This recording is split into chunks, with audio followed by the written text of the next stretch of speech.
Assalamualaikum anak-anak. Pada pertemuan hari ini kita akan belajar tentang koordinat kartesius. Seperti biasa, sebelum melihat video pembelajaran ini, silahkan anak-anak membaca dan memahami materi pada file dokumen yang telah Bu Iva sampaikan. Selain itu, anak-anak juga bisa membaca buku ekspres materi tentang koordinat kartesius. Jika sudah, mari kita mulai pembelajaran hari ini. Yang pertama, kita akan belajar tentang letak titik koordinat.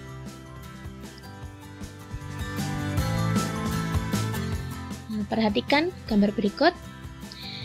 Gambar tersebut merupakan contoh bidang koordinat. Pada bidang koordinat, terdapat sumbu X, sumbu Y, dan juga skala yang bernilai positif dan juga negatif. Pada sumbu X, di sebelah kanan bernilai positif dan di sebelah kiri bernilai negatif. Kemudian, pada sumbu Y, di sebelah atas bernilai positif dan di sebelah bawah bernilai negatif. Dan mereka masing-masing berpotongan pada titik 0.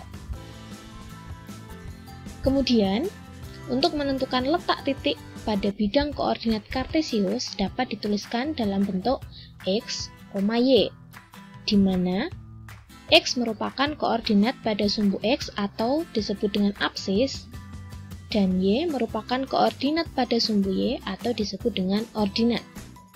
Contohnya, titik A terletak pada negatif 4 pada sumbu X. Titik A terletak pada negatif 4 pada sumbu X. Kemudian, terletak pada 4 pada sumbu Y. Titik A terletak pada 4 pada sumbu Y. Jadi, kita tuliskan X dulu, kemudian baru Y-nya.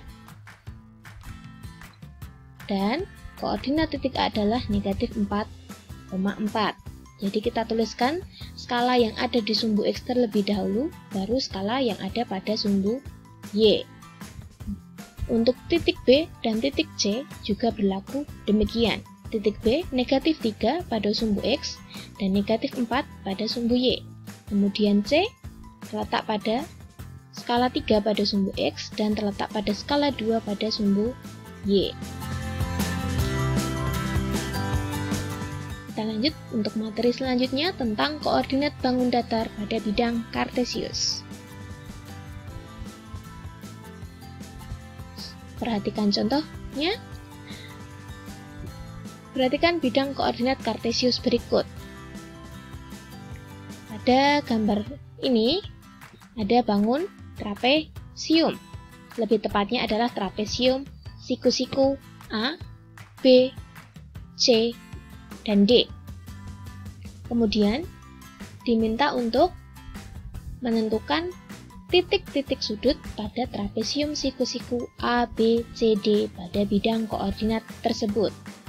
Maka, seperti tadi caranya, kita tuliskan dulu yang pada skala yang ada pada sumbu X, kemudian kita tuliskan skala yang ada pada sumbu Y. Untuk pertama yang titik A terletak pada negatif 2 pada sumbu X, dan terletak pada skala 4 pada sumbu Y.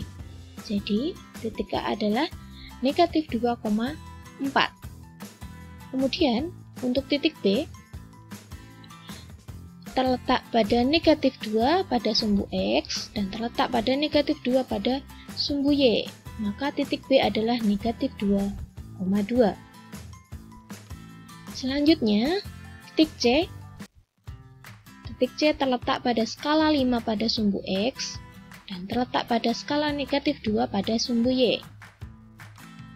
Maka titik C adalah 5, negatif 2. Kemudian yang terakhir, titik D terletak pada skala 2 pada sumbu X dan terletak pada skala 4 pada sumbu Y. Kita tuliskan titik D adalah 2,4. Seperti itu, sedikit materi untuk hari ini. Semoga anak-anak bisa paham. Jangan lupa juga pelajari buku ekspresnya, pelajari contoh-contohnya, Dan kalau lebih bagus lagi, kerjakan soal latihannya. Kemudian tugas dari Bu Iva, kerjakan soal-soal berikut pada buku streaming atau buku peta agar lebih mudah dalam menentukan titik koordinatnya. Oke, sekian pembelajaran hari ini. Terima kasih, selamat belajar dan selamat mengerjakan. Wassalamualaikum warahmatullahi wabarakatuh.